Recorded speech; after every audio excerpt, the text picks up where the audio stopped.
ក្មេងស្រីគួរតែមករដូវដំបូងនៅអាយុប្រហែលទើបល្អអាយុដែលមករដូវល្អសមស្របគឺអាយុចន្លោះពី12ទៅ15ឆ្នាំកាលណាយើងមកមុន12ឆ្នាំគេហៅថាយើងមកលឿនពេកកាលណាយើងមកលើសពី15ឆ្នាំគេហៅថាយើងក្រមកពេកឬមួយក៏ចូលជាជំងឺមួយគេហៅថា primary amenorrhea ការអត់មករដូវសោះជំរាបសួរនេះខ្ញុំវិជ្ជបណ្ឌិតលំចានមេរតជាវិជ្ជបណ្ឌិតឯកទេសផ្នែកសុខភាពនិងរោគស្ត្រីហើយក៏ជាអគ្គនាយិកានៃមន្ទីរសម្រាប់ព្យាបាល DR Top ដែលមានទីតាំងច្រកមណ្ឌលសុខភាពស្ទឹងមានជ័យជាប់របងសាលាបឋមសិក្សាស្ទឹងមានជ័យថ្ងៃនេះខ្ញុំសូមលើកយកនៅការសិក្សាស្រាវជ្រាវមួយដែលបានធ្វើឡើងនៅឯសហរដ្ឋអាមេរិកហើយដែលការសិក្សានោះបានធ្វើតាំងពីឆ្នាំ2008ដោយសារគេចាប់ផ្ដើមផ្ដោតទៅលើសុខភាពក្មេងស្រីព្រោះអីគេសង្កេតឃើញថាក្មេងស្រីនៅអាមេរិកឆាប់មករដូវពេកតាមរយៈ PubMed Journal ដែលចុះនៅថ្ងៃទី30ខែ12 2008បានបង្ហាញឲ្យឃើញថាក្មេងស្រីនៅសហរដ្ឋអាមេរិកមានអ្នកខ្លះមករដូវតាំងពីអាយុ6ឆ្នាំអ្នកខ្លះមកនៅ8ឆ្នាំចាអញ្ចឹងគេបានសង្កេតឃើញថាក្រុមក្មេងស្រីដែលមករដូវបែបហ្នឹងច្រើនតែជាអ្នកដែលមានសញ្ជាតិ African America គឺអាហ្វ្រិកកាត់ជាមួយនឹងអាមេរិកហើយមិនបានគេត្រូវការសិក្សាទៅលើអារដូវនឹងធ្វើអីដោយសារតែក្មេងស្រីដែលគាត់មករដូវលឿនខុសពីធម្មតាមានផលលំបាកទៅកាន់សុខភាពរបស់គាត់ទៅថ្ងៃអនាគតកាលណាគាត់មកលឿនខុសធម្មតាទី1គាត់ប្រឈមនឹងលែងលូតលាស់មានថាគាត់លូតមកដល់វ័យ6ឆ្នាំ8ឆ្នាំហើយមករដូវហើយលែងលូតទៅមុខទី2គឺគាត់ប្រឈមនឹងកើតនៅជំងឺមហារីកដោះមហារីកស្បូនទៅថ្ងៃអនាគតទី3គឺគាត់ប្រឈមនឹងកើតជំងឺពុកឆ្អឹងលឿនជាងក្មេងស្រីធម្មតាដែលគាត់គ្រាន់មករដូវបន្ថែមពីលើនឹងទៀតគឺគាត់អាចនឹងមានវិបត្តិទៅលើការពិបាកមានកូនទៅថ្ងៃក្រោយចាអញ្ចឹងតើកត្តាអ្វីខ្លះដែលជំរុញឲ្យក្មេងស្រីនៅសម័យនេះមានការប្រែប្រួលទៅលើការឆាប់មករដូវម្ល៉េះអញ្ចឹងគេបានយកក្រុមក្មេងស្រីទាំងអស់ហ្នឹងយកមកសិក្សាទៅគេបានឃើញថាចំពោះក្រុមក្មេងស្រីដែលគាត់លើសគីឡូខុសពីធម្មតាគាត់មានទម្លាប់ over eating មានថាញ៉ាំច្រើន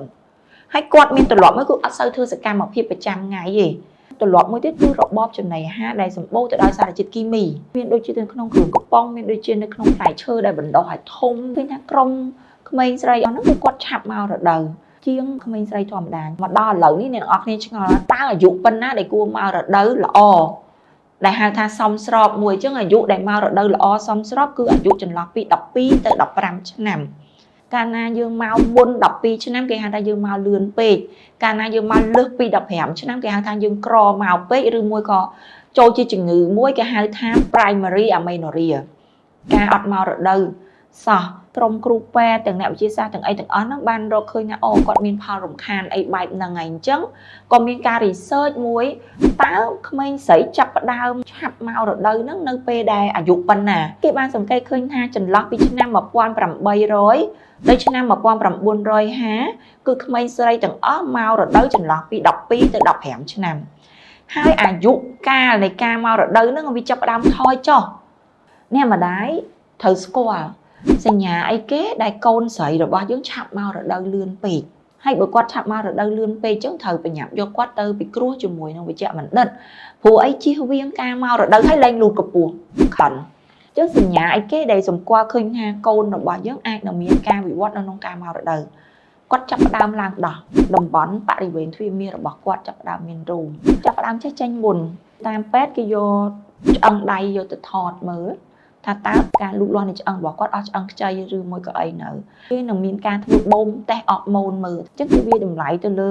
ទាំងគីឡូទាំងកម្ពស់របស់គាត់ទាំងអរម៉ូនរបស់គាត់ទាំងឆ្អឹងដៃរបស់គាត់បើសិនជាគាត់មករដូវខុសអាយុធម្មតាគ្រូពេទ្យនឹងធ្វើការបង្អាក់កុំឲ្យមានការមករដូវលឿនពេកដែលធ្វើឲ្យគាត់ប្រឈមនឹងកើតជំងឺគឺមហារីកដោះមហារីកស្បូនក្រិនអត់លូតលាស់ទៅមុខទៅថ្ងៃអនាគតគឺយើង acceptable សម្រាប់ពីក្មេងស្រីអាយុពី11ឆ្នាំទៅហើយអញ្ចឹងសម្រាប់ក្រោម11ឆ្នាំនៅពេលដែលគាត់មានរោគសញ្ញាអស់ហ្នឹងចាំពិនិត្យមើលថាតើគាត់គួរទទួលការព្យាបាលដែលអត់ដែលតម្រូវឲ្យមានការពិនិត្យជាមួយនឹងវិជ្ជបណ្ឌិតខាងផ្នែក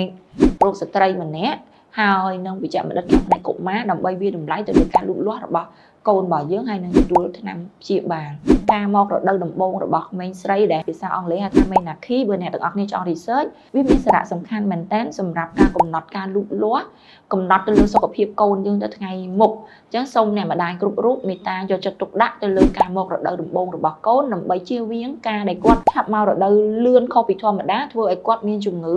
ទៅថ្ងៃអនាគតអញ្ចឹងខ្ញុំសង្ឃឹមថាវីដេអូមួយនេះគឺជាចំណេះដឹងទៅកាន់លោកឪពុកអ្នកម្ដាយដែលគាត់មានកូនស្រីទាំងអស់ឲ្យផ្ដោតទៅលើសុខភាពនៃការលូតលាស់ផ្នែកភួយបាត់ធីមានន័យថាការពេញវ័យរបស់កូនយើងចាប់តាមប្រែប្រួលរូបរាងទៅដល់ពេញវ័យអញ្ចឹងសូមយកចិត្តទុកដាក់មែនទែនដើម្បីការពារសុខភាពកូនយើងថ្ងៃអនាគតចា៎សូមអរគុណ DR Top ជា clinic ដែលប្រមូលផ្ដុំដោយវិជ្ជាបណ្ឌិតឯកទេសគ្រប់ផ្នែកដូចជាសម្ភពនិងរោគស្ត្រី មហារីកមាត់ស្បូន មហារីកដោះ រោគបុរស តម្រងនោម វះកាត់ចោះ វះកាត់ទូទៅ ចាក់វ៉ាក់សាំងតាមស្តង់ដារជាតិនិងអន្តរជាតិជាមួយនឹងវិជ្ជាបណ្ឌិតដែលមានបទពិសោធន៍ជាច្រើនឆ្នាំនិងបញ្ចប់ការសិក្សាមកពីបរទេស ទីតាំងចូលតាមជ្រុងមណ្ឌលសុខភាពស្ទឹងមានជ័យចម្ងាយ20ម៉ែត្រជាប់របងសាលាបឋមសិក្សាស្ទឹងមានជ័យទំនាក់ទំនងតាមរយៈលេខទូរស័ព្ទ085 568 926និង016 568 926